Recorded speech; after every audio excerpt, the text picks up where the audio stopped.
with us is somebody we've had on the show before, and we are happy to have him here on the Christmas show. Welcome, ARIEL Pink. How's it going tonight?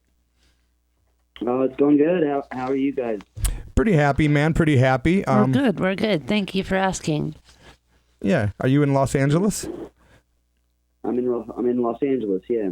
So will you be celebrating Christmas or Hanukkah this year? I'll be celebrating both, I suppose.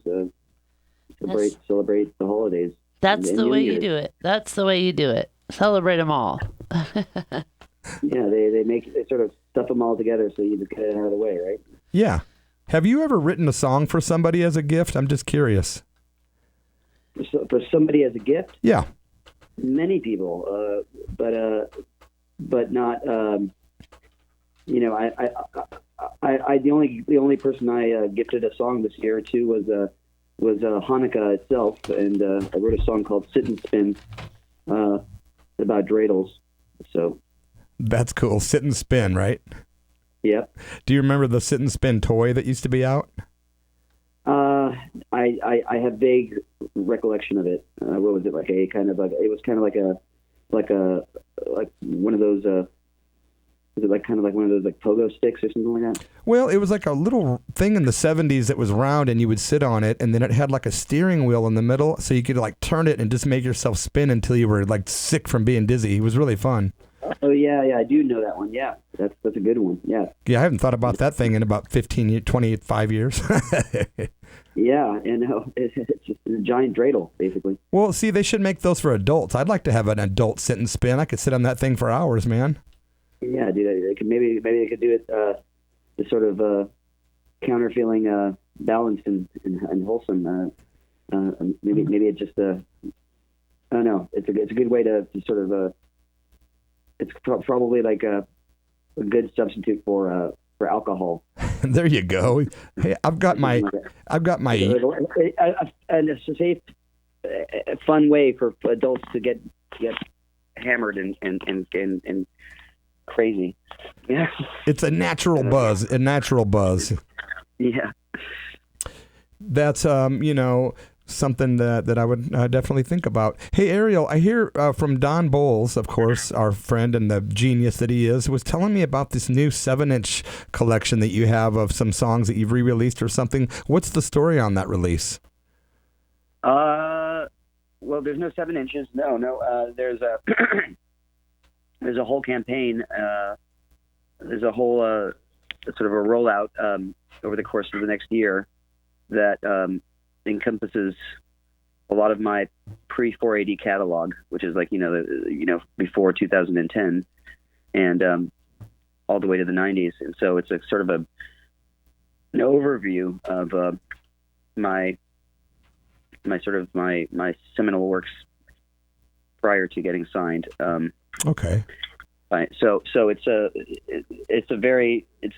of a very timely thing too, because I'm 40 years old now, and a lot of these recordings were sort of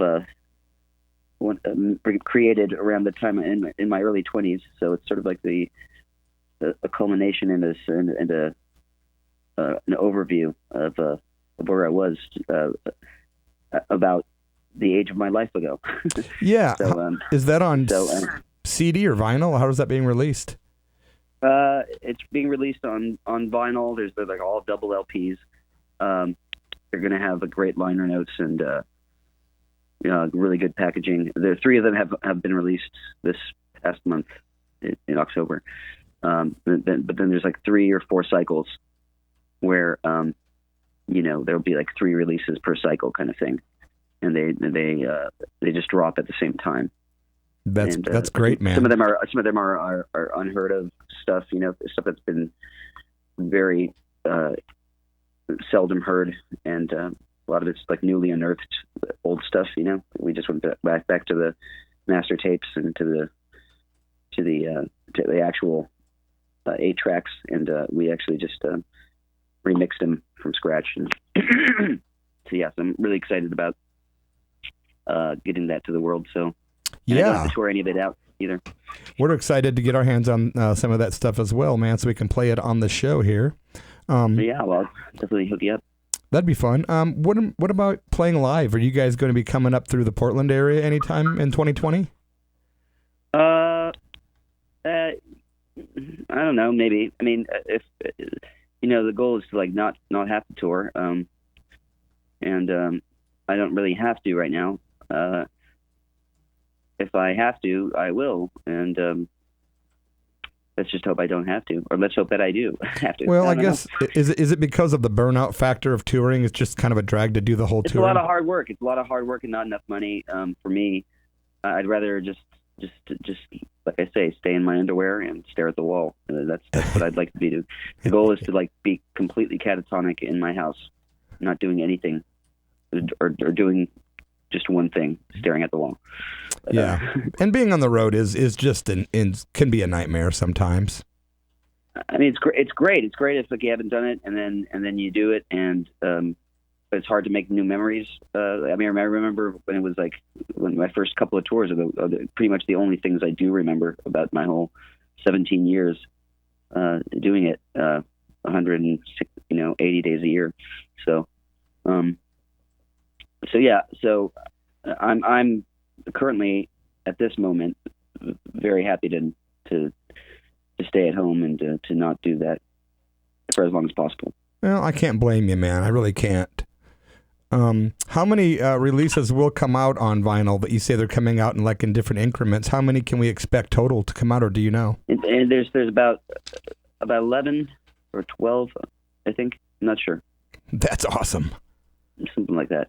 But yeah, they're including the ones that have been previously released, as well as like things that like I'm just sort of like assembling for the first time, but kind of released in the same vein.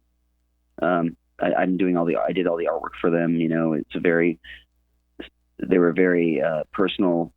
All of them were very personal affairs. So they were like really just had my fingerprints all over it. It's not so much of a group effort, so to speak, I suppose. Yeah. But none of, it's arguable what a group is anyway. But well, do you do all of your own recordings? I mean, that's exactly what I was trying to.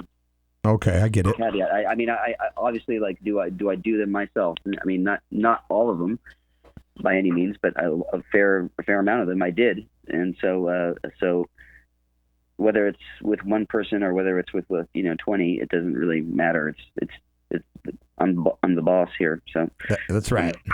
You're the main man.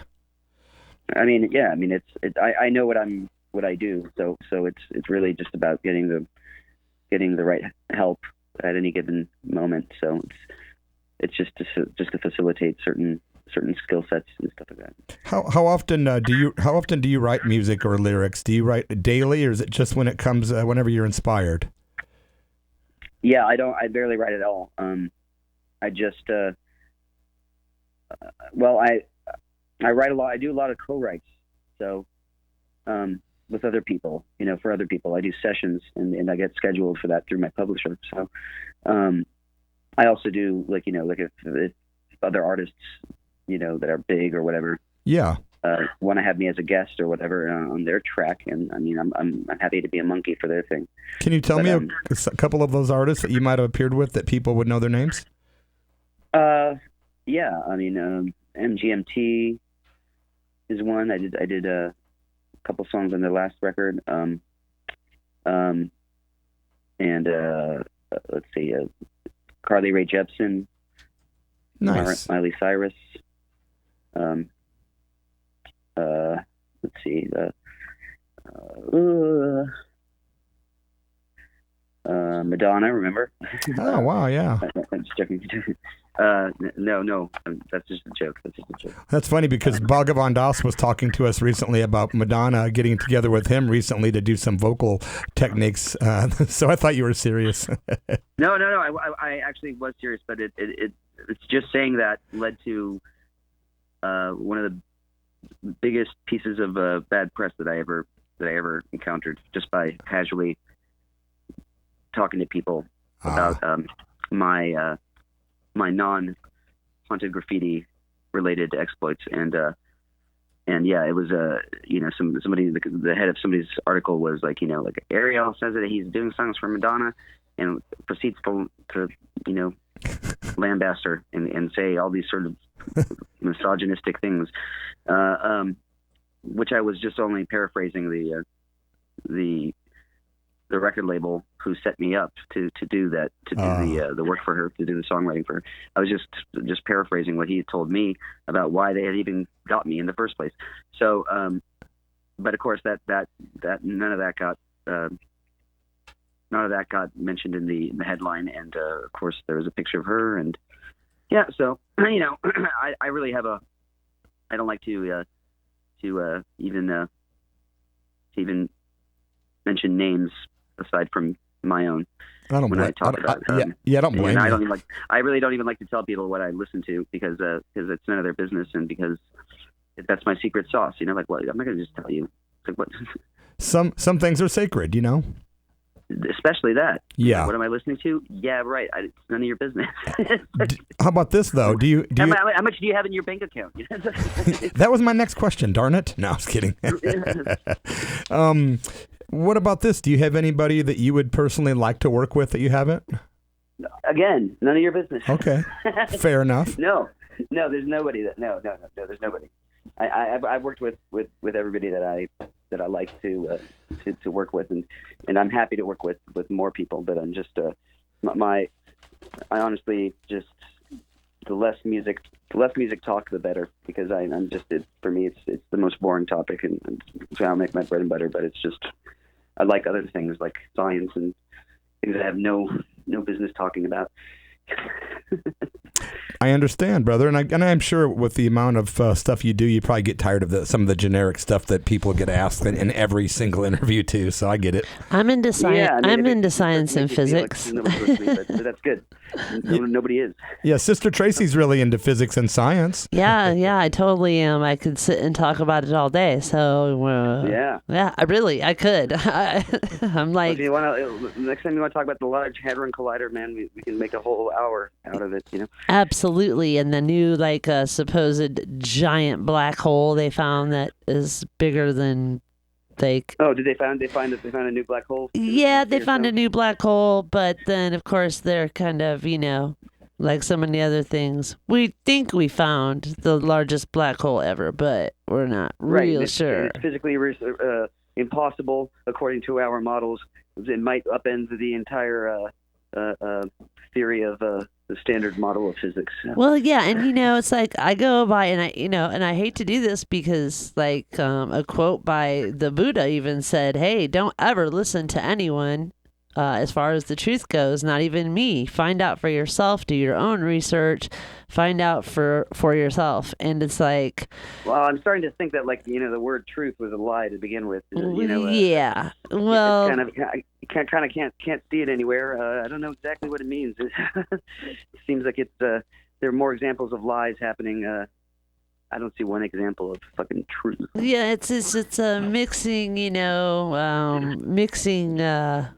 what I like to think is the truth or hope is a universal truth, mixing those in with lies to confuse you.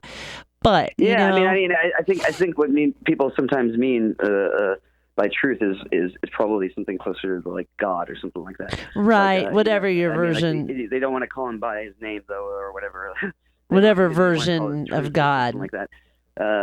You have, yeah. Like it's got some other he's got another day job called Truth or something like that. Right. Speaking of though, physics and the planets and all that, one thing we can be sure of is that a lot of things go round and round, and that's round and round and off and on, yeah. And that's kind of the song that we picked for you tonight. We weren't sure which song to go with, but we ended up. Well, we have a listener named Bill Meisner who's a big Ariel Pink freak in Los Angeles, and he requested that we play Round and Round, and he named a bunch of other songs, but that was the first one, so I figured that must have been the one he liked the best.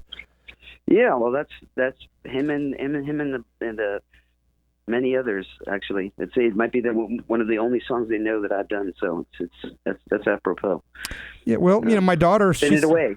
Spit it away, Sam. Well, our daughter said she liked the song "Baby," just for the record. Oh yeah, but that's not my song. But I appreciate that. Yeah, that's cool. It's on that round around's on Haunted Graffiti, correct? No. I mean, they're both. I did both of them, but one of them is a cover of Donnie and Joe track. So. Oh, okay. Gotcha. Okay, I just wanted to make sure. Ariel, can I ask you something? What is Santa Claus bringing you for Christmas this year? What is Santa Claus buying me? Yes, is Santa going to bring you anything, man? No. Santa. I'm Santa this year, so I bought my nephews an old Nintendo game system, and nice. Had got 3 games for them, and yes, I just gave that to them. How cool! Nice. I bet they love that, man. Yeah, they loved it, but yeah, it's cool. It's what I was doing at their age, so. Yeah. I figured, what could their retrolicious uncle get them for their Uncle Ariel, Uncle Ariel Claus, Uncle Ariel Pink, yeah. So yeah. Well, it's been it's fun chatting with you as usual. We appreciate you coming on our Christmas show tonight, man, and we hope to catch you down the road. We're going to continue to play your music on the Church of Rock on a semi-regular basis, and because we appreciate you and support your music, man. Thanks, man. Yeah, I do appreciate it. All right. Yeah, happy holidays and to all your listeners. Yeah, thank you so much, ARIEL Pink. And you've been listening to an interview with ARIEL Pink. And Sister Tracy, would you like to say goodbye? Yeah, I just want to say thank you so much again for coming on the show. It means a lot to your fans. It means a lot to us. It means a lot to the station. And just thank you. And we'd love to have you on again in the future. And may you have a wonderful holiday season, however you choose to celebrate. You too. Okay. Take care, Ariel. Have a good one, guys. Rock on, bro. All right, bye. All right. The great ARIEL Pink making time to come on the Church of Rock for the second time in a year. So thank you, Ariel.